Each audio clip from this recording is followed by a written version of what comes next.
Es el turno ahora de la ponencia del doctor Asensio Lidón acerca del efecto placebo en la terapia, foso o cuento.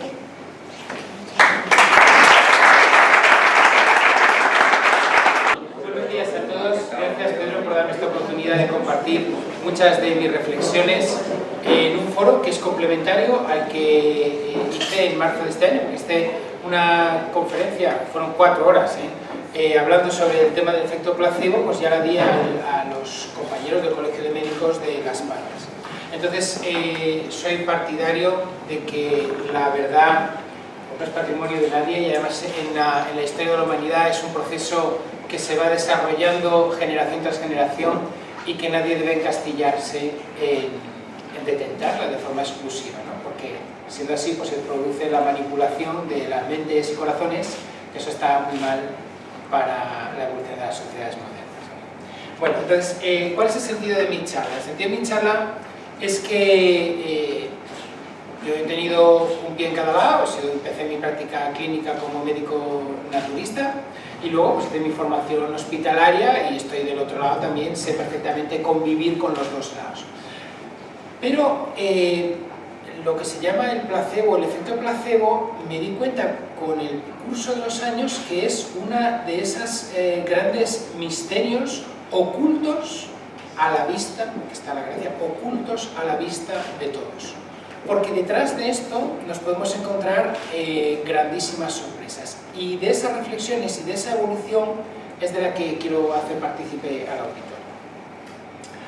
¿Qué pasa? Pues que los propios médicos no somos nada contemporizadores con el efecto placebo, y como puede leerse en la referencia de una publicación nada más y menos que la Harvard University Press, muchos de los médicos actuales se creen que todo lo anterior es igual a ese enfoque peyorativo que se le da al placebo, ¿no? Se quedan tan tranquilos diciendo que salvo ahora la historia de los tratamientos médicos, no hablo de los complementarios, alternativos, no, pero médicos. O sea, nosotros entre nosotros mismos entendemos que todo lo demás, todo lo pasado, no es más que efecto placebo, cosa que me parece una barbaridad y un desprecio a la inteligencia humana que ha permitido que lleguemos a este punto, ¿no?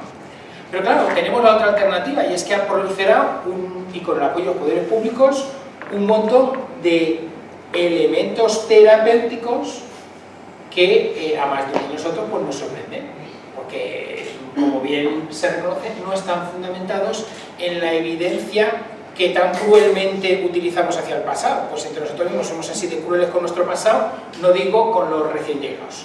Y de aquí viene la controversia. Recién llegados, yo distingo lo que es la terapia ancestral, que eso nadie lo pone en duda, y las terapias, vamos a decir, de nuevo cuño, que de repente ya veremos, bueno, ya señalado, son 139, y es que cada año geman, o sea, aparece una nueva, con grandísima tal, que está apoyada por alguien que se levanta al público y dice, yo sí, me funcionó, tal.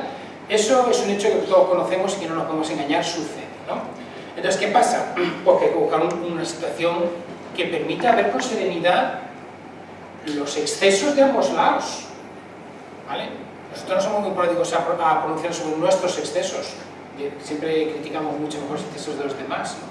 Bueno, el asunto es que hay un documento que ya prácticamente en su esencia desarrolla el compañero Iván en la charla anterior. Es un documento oficial que fue coparticipado, es decir, que le dieron opción a todo el mundo en las instituciones, vamos a decir, públicas, en las instituciones privadas y de todas las agrupaciones que haya habido de profesionales de la medicina alternativa que haya querido participar, que es este documento, desde el cual se ha producido el revuelo mediático que ha llevado a si las terapias alternativas procede o no procede, que tengan el apoyo de los poderes públicos o deben enseñarse en las facultades, etcétera, etcétera. La base intelectual de todo ese movimiento es este documento. Yo no lo voy a desarrollar porque ya perfectamente está desarrollado, pero señalo que el Ministerio, después de haber abierto todo ese proceso, manifiesta de forma palmaria que la evidencia científica disponible sobre su eficacia es muy escasa.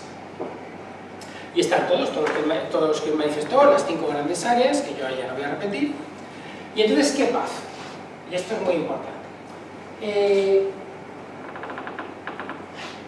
En verdad, solo lo que es científico, ¿qué tiene el método científico que hace que tenga una validez y una preponderancia sobre cualquier aportación que cualquier otro ser humano puede hacer. Bueno, pues me permitís una metáfora. El método científico, la esencia, el núcleo, se parece a una receta de Thermomix. ¿Qué quiere decir? Que si yo pongo lo mismo, esté donde esté, y utilizo y hago los mismos pasos, voy a conseguir el mismo gazpacho con la misma textura aquí, en la China y en la Luna. Si eso se da, y es la gran aportación de la ciencia, el resultado es universal y va a funcionar seguro. Esa es la gran aportación de la ciencia. Ahora, la ciencia, cuyo fundamento es este, yo canto, cuando hago una publicación científica, lo que se llama material y métodos. Material y métodos es lo primero que un investigador va a ver, porque el periodista va a ver el título. Hemos conseguido la curación de la enfermedad fulanita, no sé qué. Pero el científico no mira el título, el científico mira material y métodos. Mira cuál es la receta, el fundamento que basa la afirmación que va a hacer ese sujeto. Esa es la gran diferencia. Esa es la gran aportación del método científico. Y es irrenunciable para la sociedad. Nadie puede decir, podría funcionar. Ya haré luego una metáfora de eso, podría funcionar. Todo podría funcionar. Pero entre lo probable y lo posible hay una gran diferencia. Y aquí está un poco también darse cuenta de las limitaciones del método científico, de las que voy a hablar. ¿Qué pasa? Que una vez hecha la receta de la Thermomix y una vez conseguido ese resultado, hay un círculo de elementos intelectuales, de elementos ideológicos, de elementos de intereses espurios y muchas cosas más, oye, y de sincera búsqueda de la verdad, que hace que todo esto tenga un valor trascendente, en el sentido que trasciende la limitación concreta de lo que has encontrado, porque los basófilos, ahora luego hablaré de lo que ha sido el fundamento de la homeopatía en medicina occidental, de que si los basófilos tal de granula o no de granula, expuestos a antígenos, no sé qué, eso es lo que el experimento demuestra, su receta de Thermomix, pero eso se extrapola. En la extrapolación intervienen, lo que digo yo, elementos inmateriales ideológicos y culturales. Bien, no lo voy a repetir, o sea, hay un conocimiento previo, ponemos a prueba el conocimiento previo o intentamos ensanchar ese conocimiento diseñando un experimento y si nos sale bien nos ponemos muy felices, lo publicamos y engrosamos o aumentamos el peso de la teoría y principios sobre el que se basa este experimento científico. Si no se puede aportar este proceder en otra disciplina, la disciplina no es científica. No es científica. Pero eso quiere decir que sea inútil, no, pero no es científica. Y el debate se está generando sobre si las disciplinas, sobre los conocimientos, tienen base científica o no. Entonces, mientras que no se haga el diálogo sobre esa controversia, la aceptación social puede ser mayor o menor, pero la batalla se está dando respecto del valor científico. Y por tanto, si no te defiendes por donde te atacan, pues te van a hacer. Pero es que los buenos científicos son humildes. Y este es uno de los padres de la filosofía de la ciencia, son los que piensan cómo es la ciencia, independientemente de los resultados de la física, de la química o de la biología. Y vamos, yo me suscribo a esta fórmula de proceder intelectual, ¿no? que nosotros no tenemos verdades irrefutables. De hecho, este hombre, Karl Popper, manifiesta y reduce, vamos a decir, la soberbia intelectual de este ciudad y dice, ojo, ustedes tienen verdades sujetas a falsedad, no se olviden nunca de eso, y cualquiera que con mínima humildad mira cómo era la ciencia hace 20, 30, 50 o 300 años, que más o menos 300 años tiene la ciencia desde la Ilustración, se da cuenta que muchos de los que han colaborado de forma extraordinaria al progreso del conocimiento científico, pues inicialmente sus aportaciones eran muy pequeñas. Lo que pasa es que hemos construido un edificio con unos ladrillos que, como digo, son universales. Y por eso, cada vez que se ha cortado un ladrillo ese edificio, el edificio final ha resultado extraordinariamente grande. Pero cada uno de esos ladrillos está sujeto a la búsqueda desinteresada e incesante de la verdad. Y entonces voy a empezar ya a elevar lo que es el circuito mental de lo que quiero transmitir. ¿Qué pasa? Que de hecho ya los seres humanos nos engañan los sentidos en el sentido de que nos parece que lo que es verdad es lo que tocamos, lo que vemos, lo que nuestros sentidos nos muestran. Y hemos construido vamos a decir, una superestructura mental avalada por la cultural y por la constante corroboración de los demás de que lo importante es la materia. O sea, es decir, yo tengo la vesícula inflamada y me ve la vesícula, que ahí está, inflamada. Y eso es la verdad. Entonces, como tiene usted inflamada, se la quito. Y eso es la verdad, porque ya no tiene vesícula y ya no le puede doler. Pero esto habla solo de la manifestación material de la existencia. O sea, que hay una manifestación de lo que podemos tocar con los sentidos, pero luego hay algo, y es de lo que quiero hablar y sobre lo que entiendo que bebe el efecto placebo, que es la manifestación sutil, la manifestación energética. Algo que vibra, que hace que se mueva la materia. Entonces nosotros concentramos en la materia, pero no en lo que mueva la materia. Entonces si no vamos a la causa de las cosas, siempre estamos intentando actuar sobre los efectos. Bueno, pues resulta que hay mucha ciencia que está poniendo en tela de juicio ese enfoque materialista. Y este es Ilya Prigogine, un premio Nobel de Química, nada menos que de 1977, no es de ayer, que investiga una serie de fenómenos extraordinarios. Y es que pone en tela de juicio lo que es conocido como una ley de la termodinámica, la que dice que en todo sistema se va aumentando la entropía y el desorden conforme avanza y se disuelve las relaciones energéticas iniciales. Esto que es, vamos a decir, el fundamento del envejecimiento celular, la entropía, este hombre investiga una serie de reacciones químicas espontáneas, de las que ahora mostraré un ejemplo, que hace que esta segunda ley de la termodinámica quede en tela de juicio. Y esto son cosas del 77. ¿Y qué quiero decir con esto? Que están al alcance intelectual de la sociedad, pero los periodistas y las fuerzas, los periodistas y las fuerzas vivas silencian muchas de estas aportaciones que elevan el nivel de conciencia de la gente. Esto que vais a ver es el resultado de poner una serie de sustancias químicas inertes en un disco plano. No hay nada, no hay calor, no hay nada. Esto que vais a ver es lo que pasa de forma espontánea y es ciencia la que da lugar, tras su investigación, a que este hombre alcance el premio. ¿Vale? ¿Está bien el volumen? No sé si se ve el grado de sutileza de las figuras que aparecen espontáneamente, pero cada una de ellas que la resolución es baja. Este tipo de descubrimientos dio lugar a los fractales, a la teoría del caos y a una ruptura de lo que es la ciencia determinista, la que entiende que si conoce las condiciones iniciales va a determinar de forma irrevocable las condiciones finales que se consiguen. Al fin y al cabo la gente en esta vida intenta ser determinista, conseguir controlar. El determinismo es el control. Yo controlo el inicio, controlo el fin. Bueno, pues resulta que la ciencia empezó a darse cuenta que esto no es tan fácil como podía parecer a primera vista, y desde esa época, desde la década de los 70 hasta la actual, hay un gran desarrollo, no demasiado publicitado o no demasiado repercutido en sus conclusiones sobre el conjunto de la población en general, que pone en tela de juicio ese enfoque.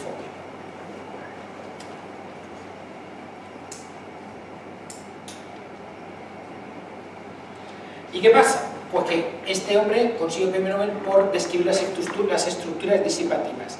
Y ojo, es que esto es precioso. Dice, las estructuras disipativas constituyen la aparición de estructuras coherentes, autoorganizadas en sistemas alejados del equilibrio.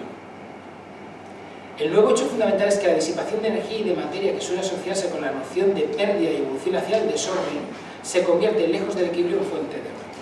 Esto es revolucionario. Pero es que resulta que este tipo de descripción de sistemas bajo la teoría del caos, y en este caso lo que se llama caos determinista, permite describir actuaciones y comportamientos de la materia a todos los niveles de la creación. Permite describir desde la formación de las galaxias cómo funciona el mundo de la bolsa, cómo funcionan las dunas, las olas o los bosques tropicales. Es decir, se encontró un lenguaje común. Y justamente estas cosas son las divertidas, son las que pasan las cosas chulas, las que no se pueden controlar. Bueno, voy a dar un ejemplo de caos determinista, y es la lucha entre el virus del SIDA y los sistemas defensivos del cuerpo. El linfocito B activado, que es la célula plasmática, vamos a entender que es nuestra policía, y nuestra policía recibe una orden de búsqueda y captura de un malo malote. Este malo malote, que es el virus del SIDA, cuando el cuerpo va a por él, muta. Este es Taijutsu. y cuando el cuerpo reacciona contra él, ya no lo encuentra. Entonces el cuerpo vuelve a recibir información de su, vamos a decir, su huella dactilar y su foto, y cuando reacciona contra él, el virus muta. ¿Y qué pasa? Y esto es lo maravilloso. Si el virus muta a una velocidad inferior, el cuerpo lo pilla. Pero si el virus muta a una velocidad superior, la velocidad de mutación es tal que el virus se desintegra. Bueno, pues el virus consigue, dentro de la descripción de caos determinista, hacerlo a la frecuencia idónea para no ser cazado. Esto está en uso de la naturaleza. Así que en mi evolución personal empecé a hacerme cada vez más sensible a lo que es el comportamiento de la energía. La energía pues no es una maravilla, ¿no? Porque cuando la sentimos de forma, como va desarrollando, es maravilloso, pero por otro lado no la entendemos, que no sabemos lo que es. O sea, la materia nos acercamos a ella, pero la energía, que es lo que la mueve, no sabemos lo que es. Así que traigo la representación en primer lugar de Shiva Naktara, que es una de las grandes primeras concreciones de la deidad unificada en la historia de la humanidad. Dice el inconsciente colectivo que se manifiesta a través de la mitología que Shiva Naktara, su danza crea el mundo. Y a mí me gustan mucho las analogías, ¿no? Porque creo que descubren que hay algo que en sus diversas manifestaciones, en sus diversas escalas, es homogéneo e incluye a todas las manifestaciones de la creación. Y resulta que la energía baila. La energía se crea en el interior de las estrellas, en el corazón de las estrellas por un proceso de fusión, y sorprendentemente, la energía que crea el proceso de fusión está 1.000.000 de años bailando entre las partículas hasta que consigue llegar a la zona externa y un rayito de sol pues nos llega a la Tierra 8 minutos después. El milagro, que todavía me fascina, es que hay unos seres vivos aparentemente indefensos e inertes, que son los vegetales, que consiguen nada más y nada menos que aprender trocitos, cuantos de esa energía, rayitos de sol, y los hacen dormir en la materia. Que es un milagro. Y resulta que la vida en su evolución hace que ese milagro, esa energía dormida en la materia, cuando los herbívoros consumen los vegetales, se vuelve a activar, y cuando los carnívoros se comen a los herbívoros, se la vuelve a activar, y es en un organito muy similar, no lo he dicho, un organito que está dentro de la célula, se llama el cloroplasto, tiene una estructura muy similar, parece especular, ¿no? La que coge la energía y la que es capaz de liberarla. La que es capaz de liberarla es la mitocondria, que es la que tenemos los animales que nos movemos con sangre caliente, de la forma génica, los animales. Bueno, pues ¿qué pasa? Que entonces esa energía que lanzaba en el sol es captada por los vegetales, duerme y sueña con volver en una octava superior. Y esta voz que tengo yo nace de que esa energía está nutriendo mis neuronas obligan a mis cuerdas vocales a vibrar, esto cambia en ondas sonoras, cambia la presión de este auditorio y genera en ustedes una serie de evocaciones en la mente, y eso ha sido energía solar. Ese sol que adoran mitológicamente todas las culturas ancestrales no es solo una estrella de calor y de luz que no se entiende, es lo que alimenta todas y cada una de nuestras activaciones terrenales, esa energía. En un momento determinado danza dentro del sol. En las manifestaciones más sublimes, las artísticas, las espirituales, las políticas, las científicas. El científico, cuando piensa y cuando razona, está utilizando energía que una vez fue del sol. Entonces, yo quisiera traer pues, un poquito a la reflexión de cómo ha sido realmente el dominio y conocimiento de la energía el que le ha dado a la humanidad la capacidad de elevarse sobre la materia. Entonces, una de las grandes transformaciones, estas son las 4 concepciones científicas de la energía, ¿no? Hay la revolución newtoniana, luego la termodinámica, la relatividad y la cuántica. Pero antes de eso quiero señalar una cosa que me hizo sonreír, ¿no? Y es que pues eso, son las revoluciones energéticas las que nos permiten dar los saltos cuánticos como sociedades. Y una de las más importantes prácticas, porque esto es ciencia, fue cuando dejamos de coger los frutos de los árboles y aprendimos a extraerlos de la tierra, cuando nos pasamos de cazadores-recolectores a agricultores sedentarios. Conseguimos multiplicar la energía disponible y eso permitió que las sociedades, en vez de ser de 20 o 25 grupos de personas, 25 o 25 personas que iban transformando de sitio en sitio, pues pudieran acumularse generando las ciudades y generando lo que después ha sido la profesión, la economía, etcétera, etcétera. Porque aprendimos a sacar energía, la clave es la energía. Y una vez aprendimos a sacar la energía del suelo de esa forma, involucramos a los animales y nos permitieron arar más tiempo y más grande. Y la grandísima revolución de la que vivimos ahora de la energía es que conseguimos transformar el fuego en movimiento. Porque es una energía que se soltaba, que nos calentaba y nos hacía el cocido. Pero conseguimos transformar el fuego en movimiento. Esa es la gran revolución de la termodinámica. Bueno, esta que la traigo porque me parece una metáfora preciosa, es un fotograma de la película de Stanley Kubrick, 2001 Odisea en el espacio, ¿no? Narra de una forma poética cómo concibe por primera vez el ser humano, de esta forma ancestral, ¿no?, la energía. Él concibe la energía cinética y se da cuenta que golpeando con algo con masa o con velocidad consigue unos efectos deleterios, o sea, que destroza al contrario, ¿vale?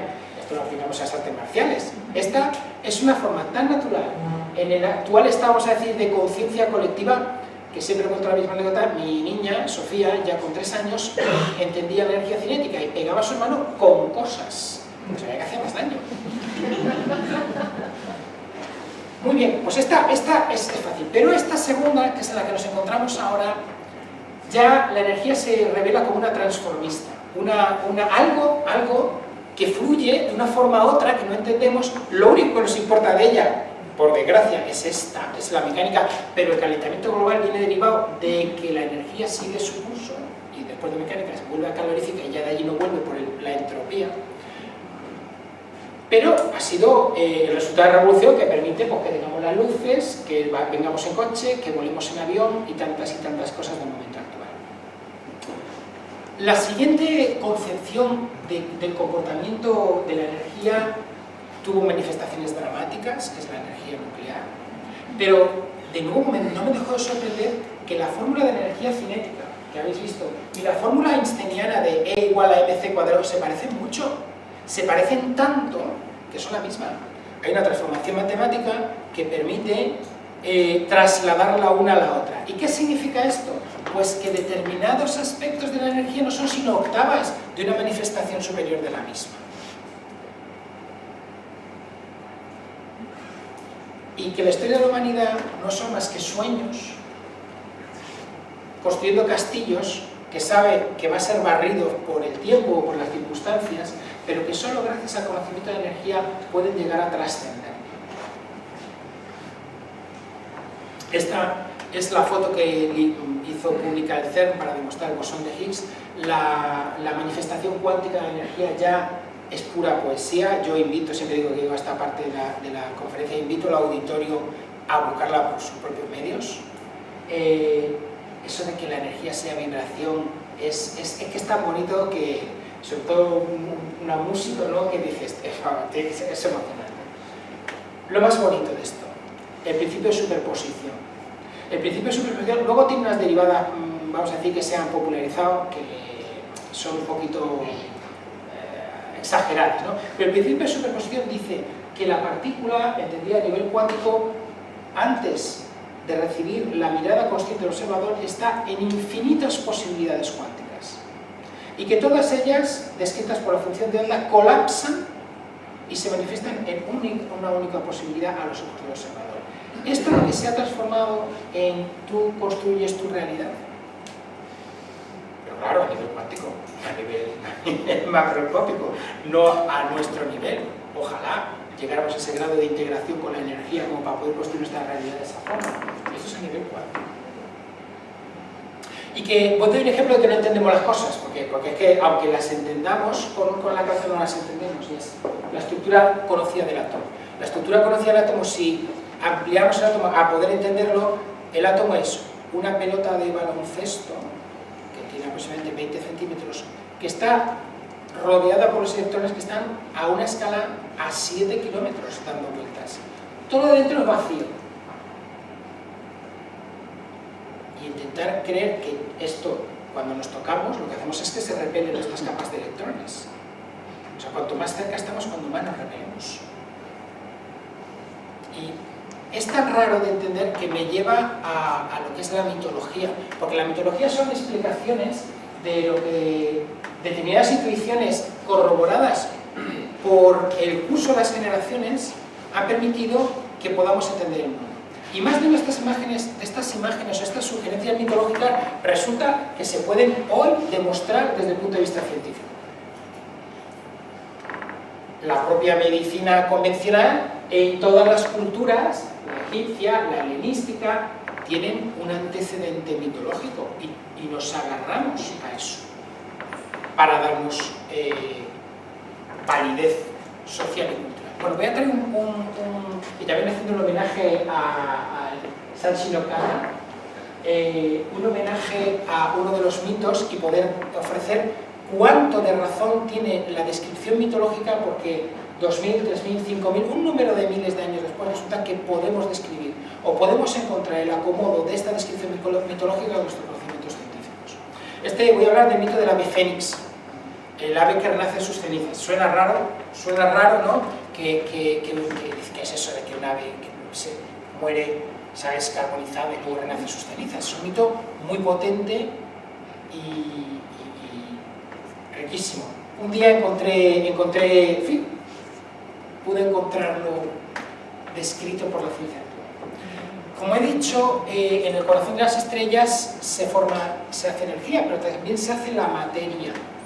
Es decir, la sucesiva cantidad de átomos que conforman este mundo que conocemos se crea en el corazón de las estrellas. Es decir, la generación de cenizas de la combustión del hidrógeno en las estrellas constituye la síntesis de los núcleos atómicos. Son las cenizas. Resulta que las estrellas, según su tamaño, pues pueden, comprimiendo los núcleos de los átomos, pues ir aumentando su número atómico, pero hay un límite natural que es el hierro. Entonces, la mayoría de las estrellas solo consiguen sintetizar hasta el hierro en sus núcleos atómicos. Y solo con el concurso de un fenómeno galáctico que es también incomprensible, aunque parezca que lo comprendemos, que son las supernovas, se generan los átomos de más peso. Es decir, el oro, la plata, son elementos que solo se han generado gracias a la explosión de las supernovas.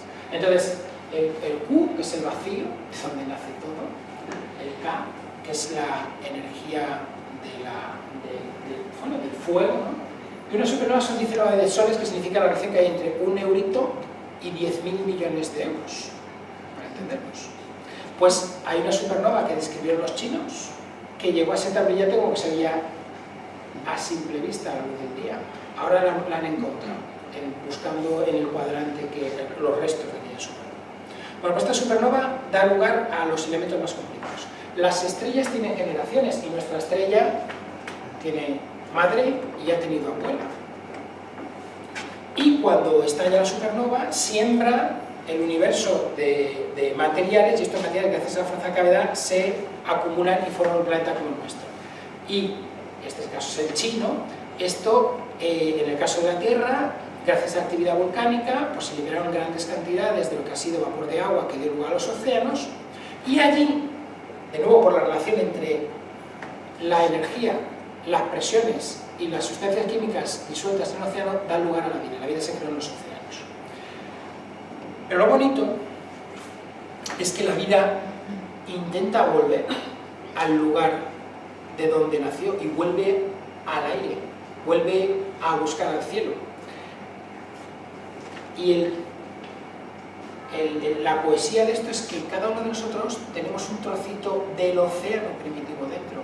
la densidad de nuestro líquido plasmático es lo que era el océano ancestral. O sea, cada uno somos como una burbuja de océano con una llama dentro, puesto que estamos a 37 grados, que se apoya sobre la Tierra y que mira en el cielo al origen, ¿no? Me llamó siempre la atención que a todos los niveles de las escalas filogenéticas siempre hay una especie que se lanza al aire. Se lanzan los lagartos, se lanzan los peces, se lanzan los mamíferos, nos lanzamos hasta los humanos. Así que este es el mito tan poderoso, se puede explicar en términos científicos y todas las partes encajan. ¿Y qué quiero y por qué he hecho esta regresión? Porque tenemos que empezar a integrar de verdad lo que es la ciencia, la mitología, las percepciones que tenemos para integrar eso, porque va a ser útil para la terapia. A mí esta definición de la OMS no me gusta, porque nos trata a todos de enfermos, nadie tiene un estado completo de bienestar físico, mental y social. Y eso favorece las intervenciones del Estado sobre nosotros. Porque claro, nos tienen que curar. Si estamos enfermos, nos tienen que curar, alguien nos tendrá que curar.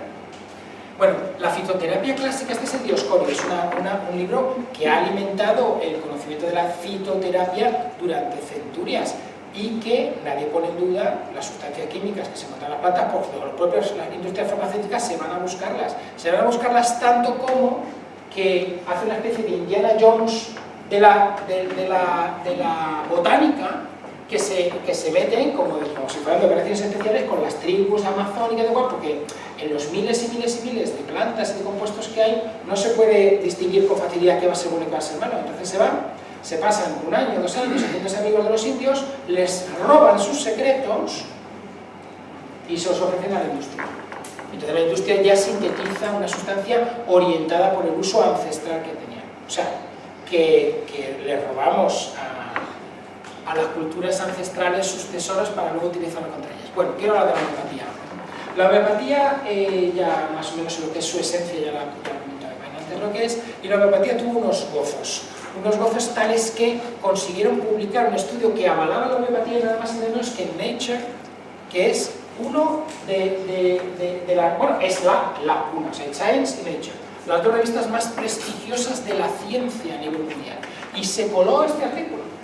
Este artículo es un rollo, pero viene a decir que hay una base, según estos autores, y ojo, contribuyeron autores científicos de 5 laboratorios distintos del mundo, ¿vale? Y venían a decir que sí, que existe la posibilidad de que diluciones progresivas de algo en un líquido produzcan efectos visibles sobre el comportamiento de las células.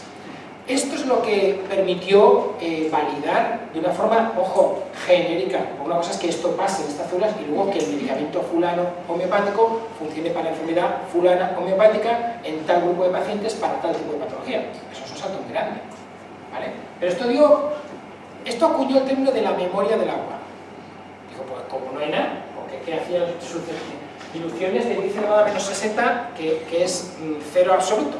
Como no hay nada de eso en el líquido, pero sin embargo el líquido sigue teniendo efectos sobre los basófilos, algo tiene que haberse quedado en el agua, porque es como yo no sé explicar. Tan no sé explicarlo que dentro de este mismo artículo, los editorialistas, los que validan la capacidad, los que evalúan la plausibilidad, la credibilidad, lo que acaba de decir el científico, el grupo científico, dice, vale, tú lo has publicado, me has dicho que te ha salido, pero yo, con todo el cariño, no me lo creo. Y lo pusieron a los pies de ese artículo. ¿Qué decía? Que no hay base física para lo que estás diciendo y que los referees son los árbitros, los que evalúan el artículo, no se lo creen. Pero bueno, como me diste la Thermomix, pues será un gazpacho de melón muy rico. Pues igual está bueno. Pero nos lo tenemos que creer, porque hemos cantado material y métodos. Porque si lo que dices es correcto, si material y métodos es eso, no nos queda más remedio que publicarlo, aunque no me lo crea. Esa es la esencia, vamos a decir, de dignidad de la ciencia. Bueno, que sí, que no nos lo creemos y por tanto os pedimos a la comunidad científica que de forma independiente otros repitan la receta. Y el problema es que nunca se repite.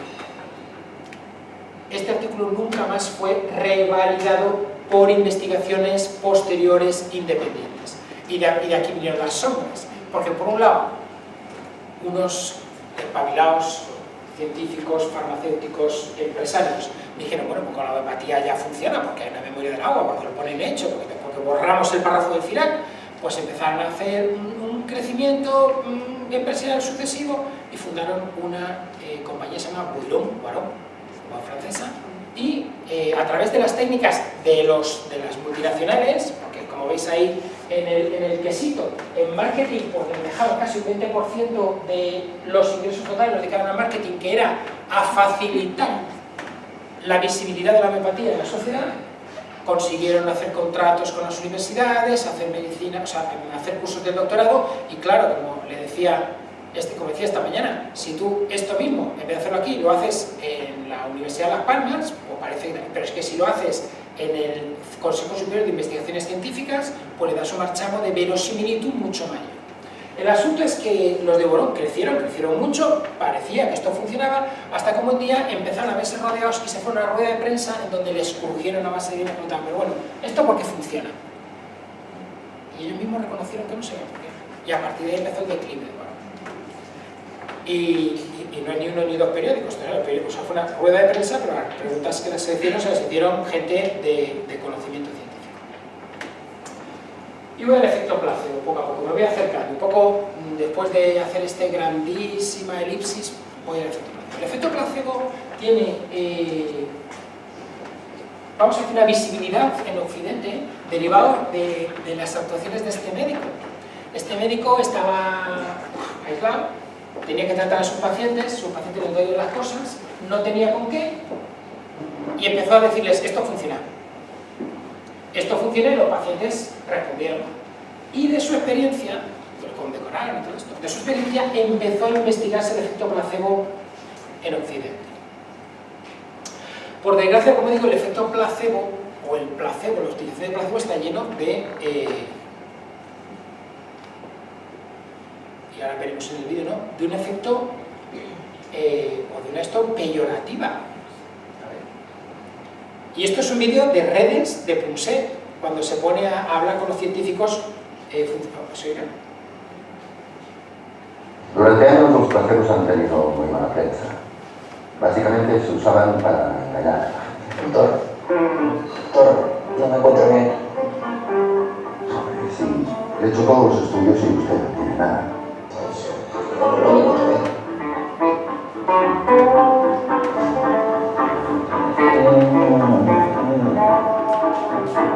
Mire, doctor, que no... Doctor, no me encuentro bien. Bueno, mire, le voy a dar unas pastillas. Estas pastillas, que seguro que le sentarán mucho mejor y no necesitará volver a verme. La palabra placebo viene de complacer, en latín. Los placebos no son medicamentos reales. Están hechos de sustancias que no hacen ni mal ni bien, como una simple pastilla de azúcar. Pero la clave está en que parecen medicamentos de verdad, o eso le hacemos creer a la gente. Generalmente pasan cosas sorprendentes. Doctor, Pero bueno, usted otra vez corre. venga las reglas francas. Las pastillas que me vienen sentarán de botella. ¿Ves? Está lleno de contrainteligencia, que digo yo, ¿sabes? La contrainteligencia lo que intenta es confundir al enemigo. Enemigos son pacientes.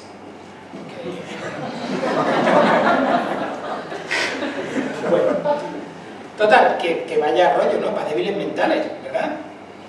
Bueno, entonces, ¿por qué se gasta la industria cientos de millones en sus estudios placebo doble ciego? ¿Por qué saca el placebo, el efecto placebo del resultado de las terapéuticas? ¿A qué viene eso? Si es una chorrada. ¿A qué viene si esto es para patología profusa, confusa y difusa? ¿Por qué haces una búsqueda en Medline de placebo y te salen 50.000 estudios placebos controlados doble ciego? ¿Por qué? Porque el efecto placebo existe y es muy relevante. Es tan relevante que a los médicos nos lo han deformado como el efecto sobre los débiles mentales de inocuidades. Pero mi contribución intenta ser que a lo mejor es mucho más que eso. Y sigo.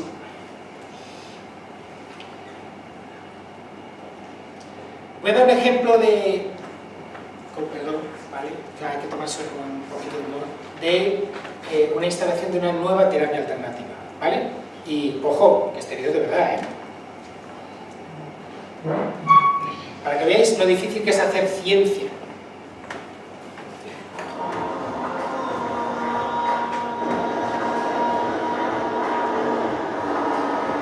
La adrenalina sube desde el momento en que suena la llamada. Desde ese momento te pones en marcha y simplemente piensas en salir a volar lo antes posible para recoger alegría. Es una noche muy gratificante, en el sentido de que estás salvando vidas muchas veces de tus compañeros de armas y eso te llena todo el esfuerzo y todo el sacrificio que puedes hacer.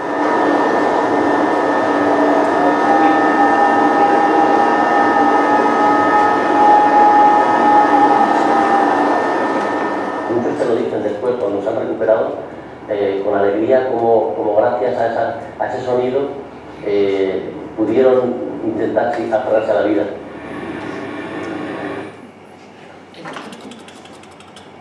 Del helicóptero.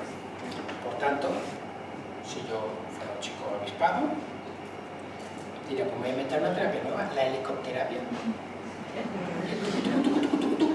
Que ha demostrado, porque es un hecho real, que cuando tú oyes ese helicóptero, lo digo porque se sabe que te van a salvar, y haces de dentro de ti lo que haga falta por dejarte ayudar. Luego, lo llevo a un congreso, helicópterapia. Esto consiste en subir el helicóptero o poner el sonido del helicóptero en el tratamiento de mis pacientes, y puede ser que a alguno le beneficie, puede ser que mi padre, soy canario, vivo en La Palma, mi padre tuvo un infarto, oyó el helicóptero y se curó. Él no sabe por qué, pero yo lo vuelvo a oír y aquello me recuerda que mi padre se curó, y vuelves a encauzar las energías internas que están más allá del cuerpo, de lo que es el cuerpo, y te beneficias de la helicóptero terapia, ¿vale? Ahora, es científico. Es obvio que existe, pero es científico. ¿Cómo hago yo un experimento científico para demostrar las bondades de la helicópterapia? Puede ser que funcione en Madrid o funcionará en La Palma, porque en La Palma soy más helicópteros, porque las aerovacaciones se hacen con helicópteros. ¿Esto me vale para los chinos? ¿Me vale para los Yanomamos, que no saben lo que es un helicóptero? Entonces, la ciencia es universal, el método es universal, y las consecuencias de aplicar el método abierto, en donde todo el mundo canta lo que hace y por tanto es sujeto al escrutinio de los demás, permite que las conclusiones universales se beneficien la mayor cantidad de personas. Esa es una de las reflexiones. Esta es la imagen de la helicópterapia. Vale. Entonces, ¿qué pasa? Que, de nuevo, con contrainteligencia, a los médicos le dicen con el efecto placebo, pues ya se sabe, en fin, ya hemos hablado del target, del grupo poblacional que va dirigido, y descubrimos, qué cosa más curiosa, que las pastillas rojas van mejores que las azules. Es una cosa muy relevante, ¿no? Que los nombres de los fármacos influyen. Claro, pues un complejo vitamínico se llama cilipolen, una alegría, ¿no? Tomárselo. Para los fármacos contra la demencia, Cognex, que es mejor el tratamiento intravenoso que el oral para los enfermos, que es mejor 2 que 1, que es mejor el fármaco caro que el barato. Es que hay gente que ya que conoce intuitivamente el efecto placebo, se lo publicita tranquilamente en su Renault 4 y dice, pues tío, yo le doy a todo, hasta la física cuántica.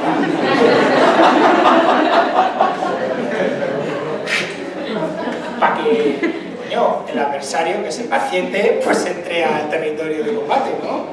Bueno, la única medicina cuántica que existe es esta. Este es el resultado del comportamiento cuántico de la materia.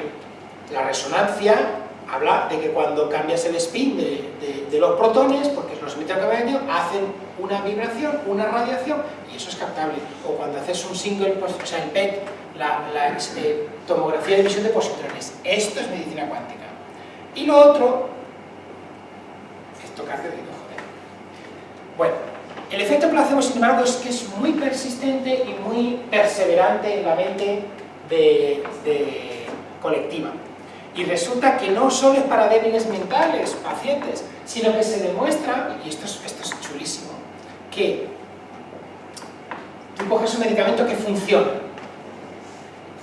y dos grupos de médicos. A unos les dices que funciona fenomenal, que es un fármaco de última generación que ha demostrado patín patán, para que metes esa bola, y yo se lo creo.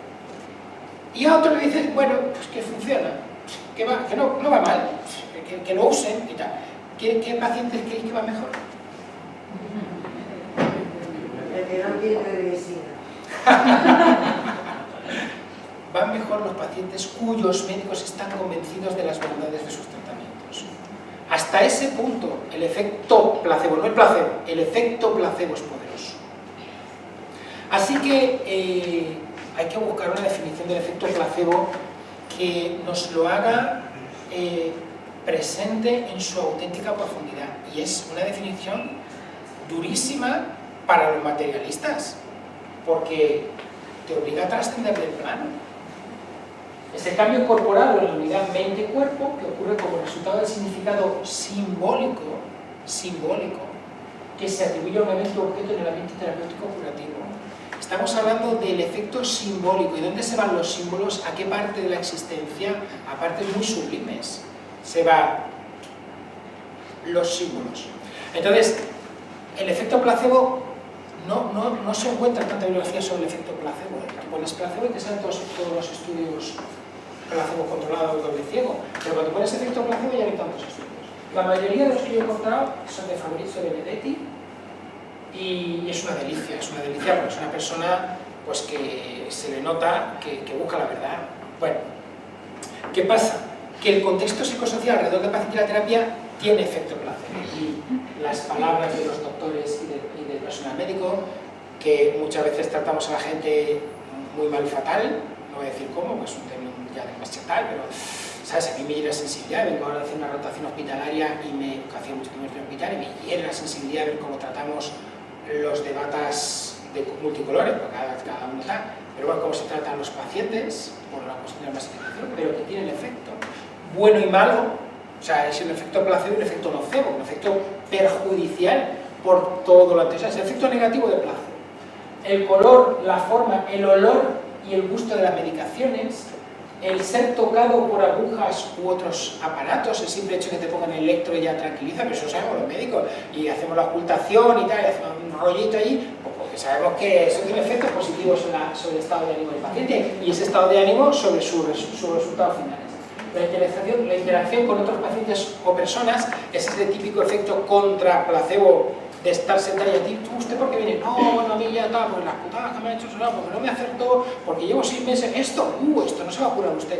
Esas cosas que nos hacemos en las sillones de espera, ¿no? En las salas de espera. Este médico estético fatal, este médico estético buenísimo, a mi cuñada le hizo tal.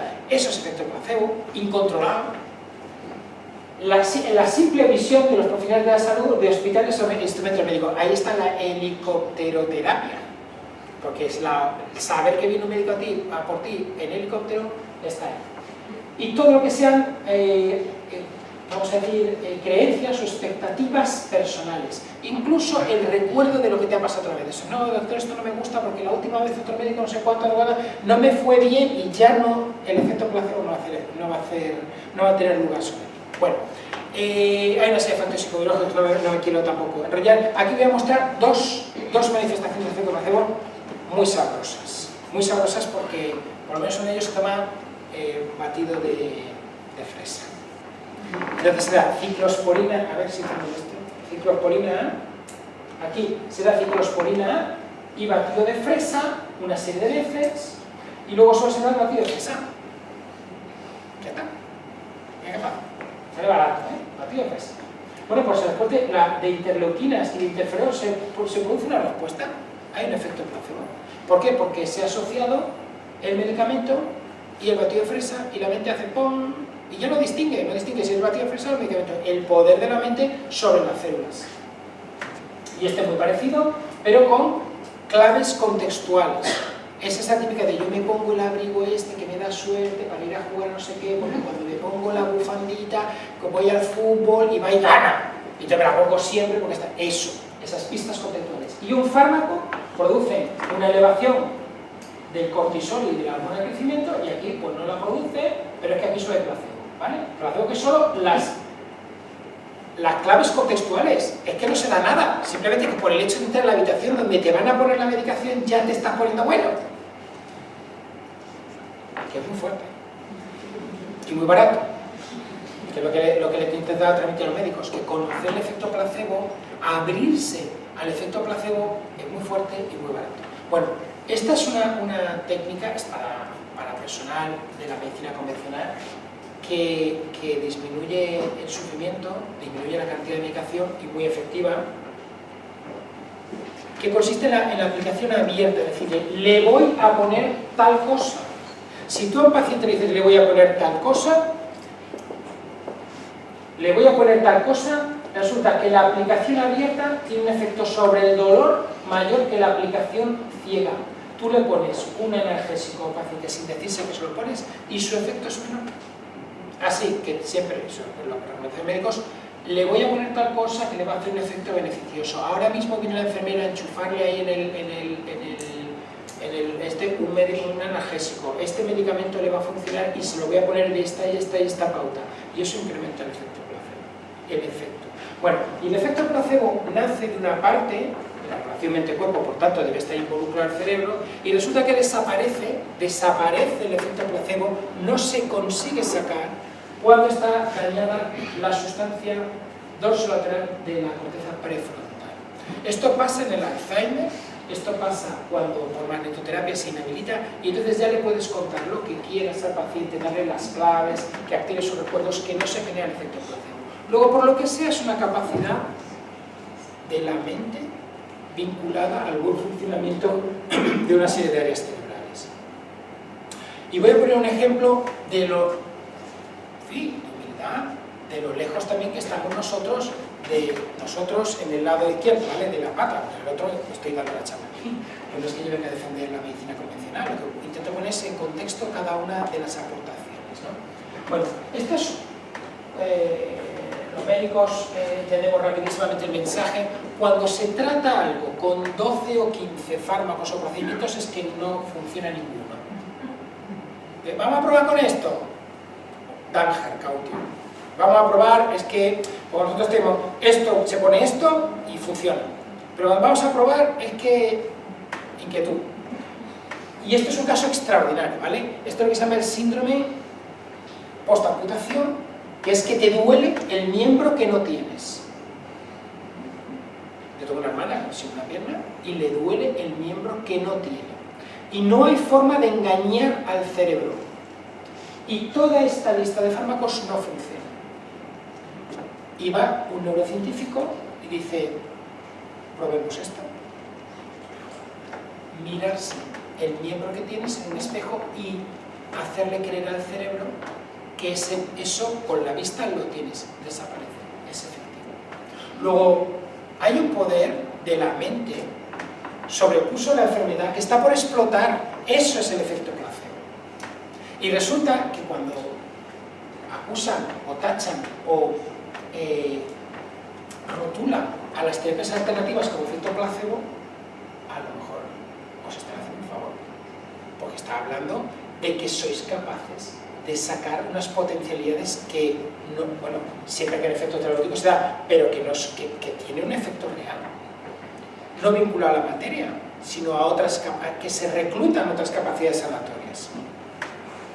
Así que el hecho o sea, me da 5 minutos, o voy a acelerar.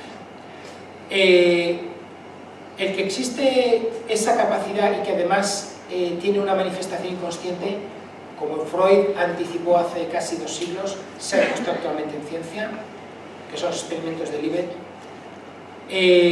Eso me indujo a pensar que lo que es el Saki, que no muestro, para hablar parte del auditorio que no sepa, pero ya no nos da tiempo, tiene un fundamento científico. Y luego esto no me resisto a contar. Estos son experimentos de la Universidad de Princeton, llevan décadas con ellos, y consiste en la capacidad de un sujeto de modificar el comportamiento de la materia. El comportamiento de la materia en este caso sería un elemento aleatorio. Es lo que hacemos todos cuando apostamos a la ruleta, que salga el 6, que salga el 6, que salga el 6. Bueno, pues esto en vez de hacerlo con una ruleta se hace con la semivida media de un elemento radioactivo, que tiene una serie de descomposiciones y una serie de, vamos a decir, marcas en un aparato que lo detecta. Bueno, pues resulta que han conseguido demostrar que la mente afecta a la materia, sí, pero de forma tan sutil que si no haces cientos de miles de experimentos no se detecta. Pero estos elementos expresan la capacidad de la mente de modificar a la materia. Así que ya podríamos hablar de un enfoque cuántico. Y esto deja lugar a lo que es el efecto placebo. Bueno, pues resulta que, voy a ir rápido, que este tipo de detectores se pueden poner uno contra el detector e intentar modificar el comportamiento de la materia, o se puede dejar el detector, por ejemplo, en una reunión como esta. Y entonces se dieron cuenta que ese detector es como un electroencefalograma, como un, sí, del inconsciente colectivo, y que también se modifica el comportamiento de la materia en función de que se junte la gente.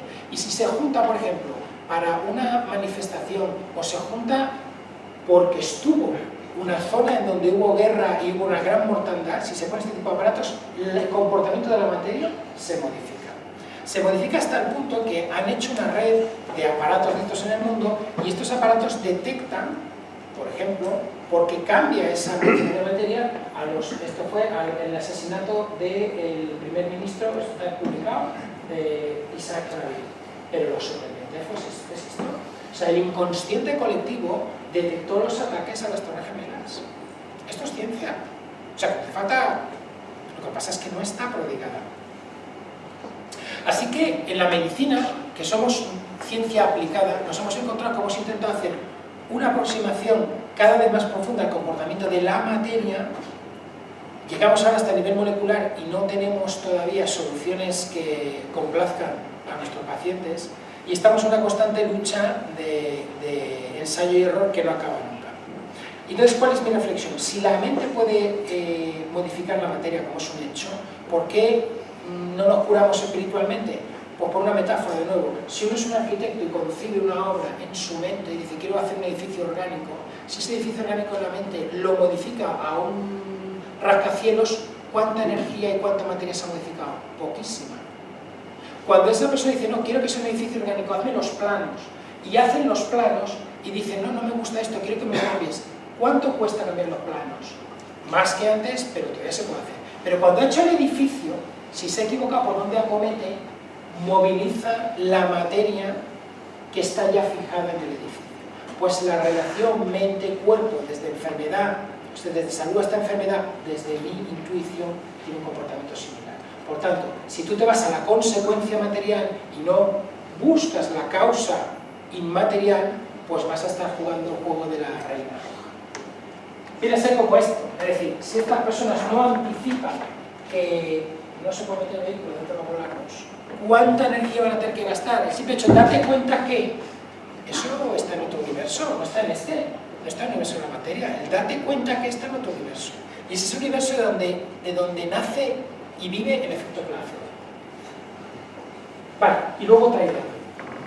Por último, Jung habló de lo que es el daimonium y la sombra. La sombra, o el concepto de demonio, que no es demonio, es cosas que emergen de la sombra de uno mismo, del inconsciente, y se apoderan de la vida del individuo. Bueno, pues lo daimónico, en donde se puede englobar la enfermedad, porque la enfermedad, en su limitación de la autonomía, se impone a la conciencia y te limita y hace que toda tu vida vaya alrededor de ella, tiene dos componentes. El componente diabolos, que viene de la palabra, y la etimología es muy importante conocer el poder inicial de las palabras, viene de diabolein, que significa desgarrar. Entonces, la enfermedad tiene un componente de desgarro, de ruptura. La terapia tiene un componente de desgarro, de ruptura. Pero hay un componente especular, como el yin y yang, porque en griego, no sé si en griego latín, perdón, pero en griego, el opuesto a diabolein es símbole, es decir, lo simbólico, y acordáis que hablamos del efecto placebo, lo simbólico, lo que integra, lo que te permite unir y encontrarte en tu entorno, en ese entorno que la OMS dice que tiene que ser perfecto, es lo simbólico. Pero lo simbólico se sale del plano, es algo que está, pero se sale del plano y te dirige la mirada a otro sitio. Y lo que nos llama la atención de la aportación simbólica de la enfermedad es que personajes que después de tener una gravísima enfermedad limitante la transforman, ahora sabréis quiénes son, ¿no? La transforman en la fuente del sentido de sus vidas. Así que los símbolos que los militares respetamos y que constantemente activamos, ya los chinos conocieron que detrás de banderas y de la música los hombres afrontan la muerte. Tienen una importancia capital en nuestra vida y probablemente en nuestra salud. Esto es lo último. Esta es una alineación planetaria. Se dio el 5 de octubre del 16. 5 luces en la inmensidad del firmamento estrellado, cada vez más infrecuente de noche.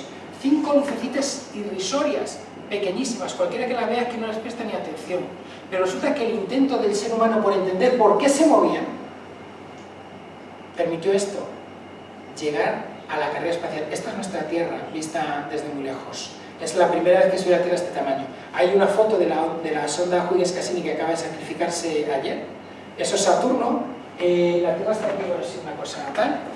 Os lo amplío, está ahí y tal. Y eso somos nosotros. Gracias a aceptar el valor de 5 lucecitas que se mueven y el esfuerzo intelectual y el desarrollo ladrillo a ladrillo de la ciencia, hemos conseguido ver la Tierra así y ponernos en nuestro lugar en el universo. Y yo, finito, por preguntas, lo dejamos aquí. Muchas gracias por vuestra atención y espero haberos...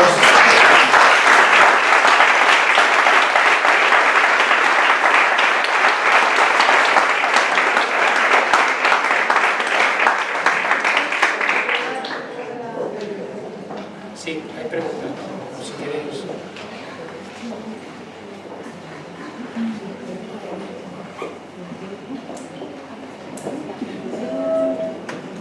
No, que si alguien quiere hacer preguntas, que hay un poquito de tiempo. ¿Puedo hacer una? No, necesito un micro, creo. ¿Cómo puede darse, se me surge así, hablando del efecto placebo, el efecto placebo en personas, por ejemplo, con Alzheimer, demencia senil, o personas que están en coma o que tienen en estado vegetativo? En principio no puede darse. O sea, lo que manifiestan los estudios de Benedetti es que si se desactiva la parte del cerebro que está vinculada a los desarrollos más sutiles, más abstractos, que son las zonas prefrontales, no se da el efecto placebo. O sea que es una propiedad de la relación mente-cuerpo, pero a través del buen funcionamiento de los glóbulos prefrontales, o sea, de la zona prefrontal de los glóbulos frontales sobre el resto del organismo. O sea, no se da, porque no tienen esa capacidad de darle valor simbólico al contexto. Sí. Mira, mi pregunta es con respecto a la medicina alternativa, sí, con la medicación esta nueva ahora de los genéricos que vuelven loca a la gente. ¿De los genéricos? Los medicamentos genéricos. ¿Y los genéricos respecto de qué? Los medicamentos genéricos, por ejemplo, el paracetamol, todo sí, eso, que sí. ahora viene el genérico. Sí. Mi marido no se ha aclarado con eso y sí. me decía, no, eso no sirve, lo que vale es todo lo que dice el médico. Ajá. Y la verdad que eso a la gente mayor la atrofia un poco. Eso es una aplicación inversa de lo que es el efecto placebo. Es decir, como hay una serie de claves que nos dan el valor simbólico de las cosas, cuando tú tenías el nombre comercial reputado por la historia, porque tómate tal cosa y ponemos una marca comercial, ¿no? Y esto me funciona fenomenal. Resulta que lo que hay dentro de la pastilla es exactamente lo mismo.